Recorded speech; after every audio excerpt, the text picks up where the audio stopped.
Welcome to the 5th video in my Inktober journey, and let's start this video off with day 14, Rome.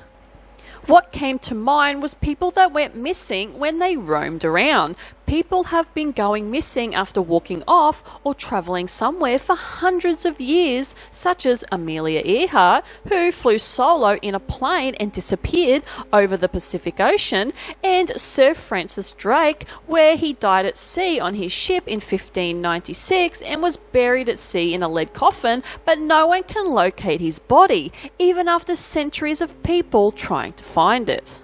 Some of the most famous cases of missing people are David Paulides' missing 411 cases, where people take hikes or just walk off into forested areas and are either never seen again, found disorientated with no memory, or never found at all. I do a whole series on this following David Paulides' missing 411, so check it out if you are interested. But there is a more sadder world of people that roam off into a new life. Since the mid-1990s in Japan, there is cases of people just vanishing called the jihatsu, or in English, evaporating people. It's estimated that over 100,000 people, men and women, disappear yearly, but it's speculated to be very underreported. Some of these disappearances are people who just want to vanish and escape from jobs, debt, divorce, abuse, and just feeling a sense of failure, and it's cheaper than suicide for the family to clean up and actually divorcing, which can be a lengthy, expensive task.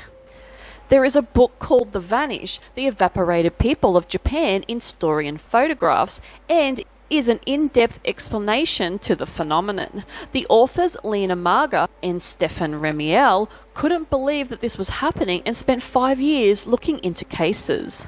It talks about how people just disappear on their own terms and go into a society that allows them to survive, in a nutshell.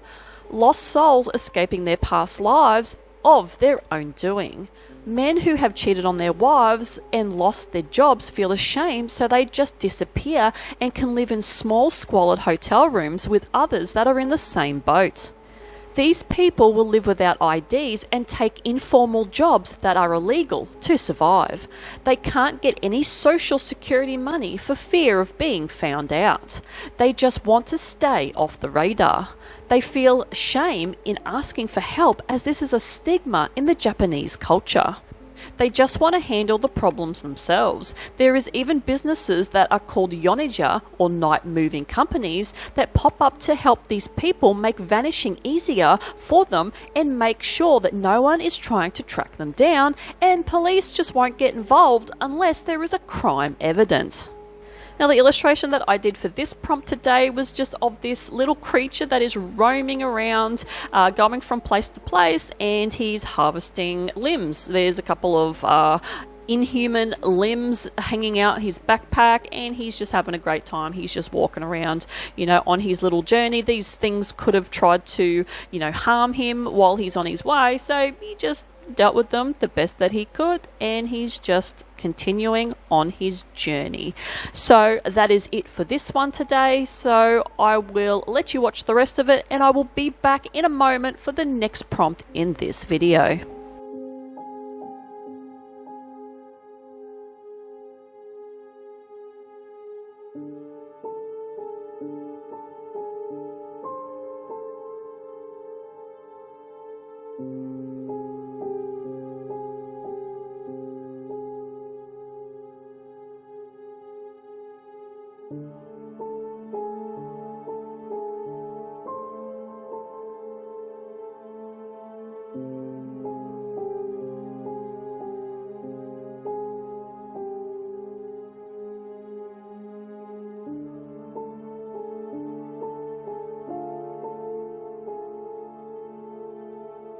Day 15 is Guidebook, and what came to mind with this prompt was some really cursed books out there, and one is called the Grand Grimoire, or can be referred to as the Red Dragon or Gospel of Satan, and it was written by Honorius of Thebes, who was allegedly possessed by the devil.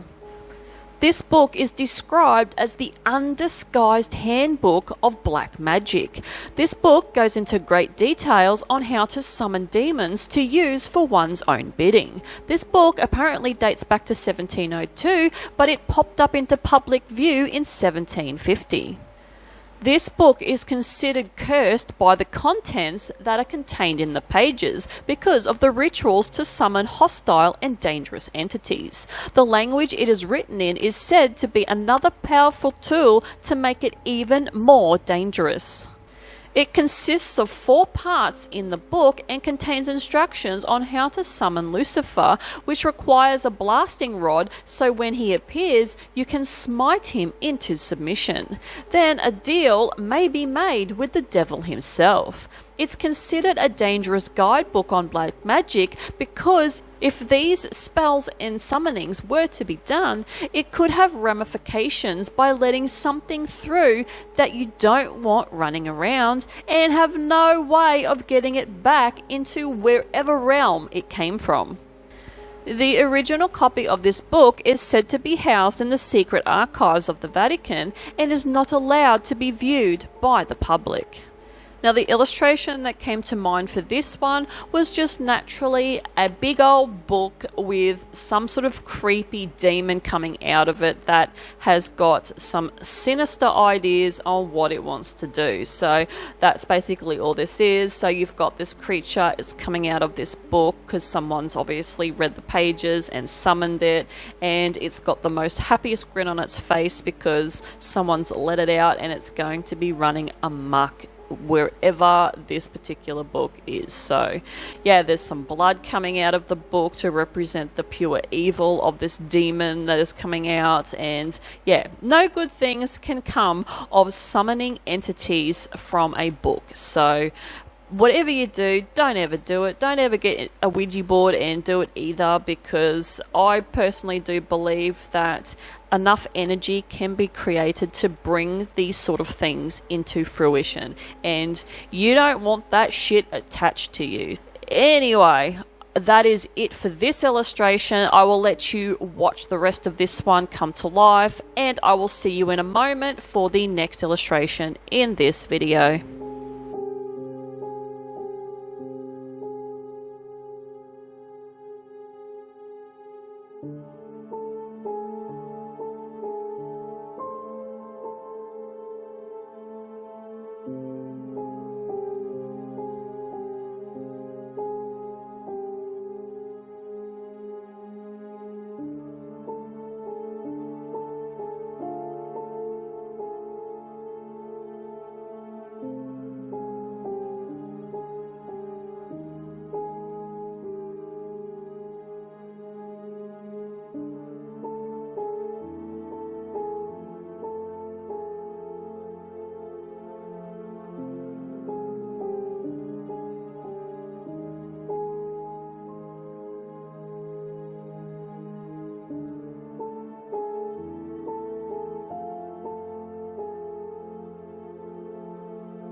Day 16 is Grungy, and this one was weird as I was like, well, what the fuck is going to be associated with this word? But when I thought about it, Grungy means dirty. So then I naturally went with my train of thought that led me to find what the dirtiest things are in the world, and you will be horrified. Your toothbrush is gross. Did you know that what can be found on your toothbrush if it's in the bathroom with a toilet close by is E. coli, salmonella, and coliform bacteria? If you have a toothbrush where a toilet is, then you will probably want to close the lid when you flush the toilet when you do a shit, because your shit particles can travel 10 meters from the toilet bowl when you flush. Now that is disgusting. Another item that is putrid with bacteria is your mobile phone. Think about how many times you touch it after doing things such as taking your phone to the toilet, going downtown and touching heaps of items in public areas, so your phone can accumulate fecal matter on it, as well as bacteria that can cause you to get seriously sick. Make sure you wipe your phone with a cloth and sanitizing spray each day. Next on the disgusting list is a bathroom hand towel, for the same reason as the toothbrush. It remains damp and is a breeding ground for germs and bacteria. And the final gross thing I will talk about in this video is one of the worst, if not the worst, thing that breeds up millions of bacteria, which is the kitchen sponge. This thing can harbor toxic bacteria that can potentially kill you, such as salmonella and coliform bacteria. There are so many things out there that are gross, such as a dog's mouth, our mouths, and even your work desk and a toilet seat. Now, believe it or not, they reckon that a toilet seat is more cleaner than an office desk because of the amount of food that people eat at their office desk. Apparently that creates more germs than a toilet seat. But anyway, this world is absolutely gross. Now, the illustration that I decided to do for this prompt today was something that came to mind of like this human head just leaning on a disembodied hand which is growing out of the ground, which is dirt. So sort of like that whole dirt sort of theme with the grungy sort of theme, but I sort of took it on a different direction with kind of adding like the element of mushrooms and sort of like a drug-induced type hallucination, which sort of gives me this vibe. So it's very LSD type scenario, which, yeah, for some reason comes to my mind when I think of grungy, which is dirty, and then for some reason my brain went to drugs and having this mad hallucination in this sort of like nature form with mushrooms on this person and their eyes are coming out of their head. So yeah, that's the weird train of thought that I went off into that one. I'll let you watch the rest of this one and I will be back in a moment for the final illustration in this video today.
And today is day 17 journal, and what I thought of was how serial killers kept journals, and then I went on a Google to find out and found a few. These sick fucks apparently kept journals so they could relive their fetish of killing with a level of control. Robert Badella was an American serial killer that would kidnap young men and torture and rape them up to 6 weeks of holding them in captivity. His crimes took place between 1984 and 1987 in Kansas City, Missouri. He was also called the Kansas City Butcher for his extensive dissection of his victims' bodies. He kept Polaroids, audio tapes, and notebooks of his victims, alive and dead, scattered across his home as his own type of journaling for his crimes. All up, he murdered 6 young men. Dennis Rader was another serial killer that was also called the BTK killer, which stands for Bind, Torture, Kill. He was an American killer who killed 10 people in Wichita and Park City, Kansas between 1974 and 1991. He typically targeted women and would take something from the victim and keep it as a reminder, such as underwear, licenses, or other personal items. He would suffocate the victim with a plastic bag or just flat out strangle them. He killed 4 members of the Otero family, the mother and father, Julie and Joseph Sr., and 2 of their kids, Joseph Jr. and Josephine. They were found by the 3 oldest children in the family. He too kept a journal, or projects books, as he liked to call his killings, about him stalking victims, and that laundromats were good places to watch victims and dream. Melvin Reese was labelled the Sex Beast and was an American serial killer and jazz musician that killed potentially 9 people in Virginia and Maryland between 1957 and 1959. He would, in this order, murder and then sexually assault. He too killed 4 members from the same family, the Jackson family. Police found notes of his killings describing his sexual acts in a saxophone case along with a gun that was linked to the murders.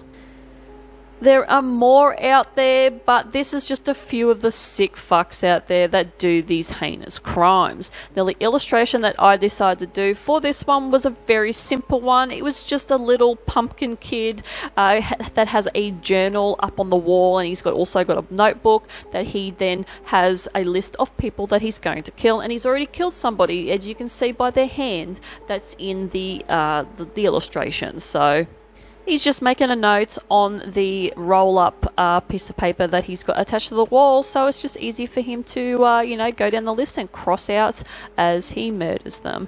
But anyway, that is it from me, and hopefully you enjoyed this video. And if you like this kind of content, like and subscribe. Dislike it, I couldn't care less what you do, because any interaction that you give me goes towards the algorithm for other people to find me. And hopefully you watch whatever is left of this video, and I see you guys in the next one. Bye.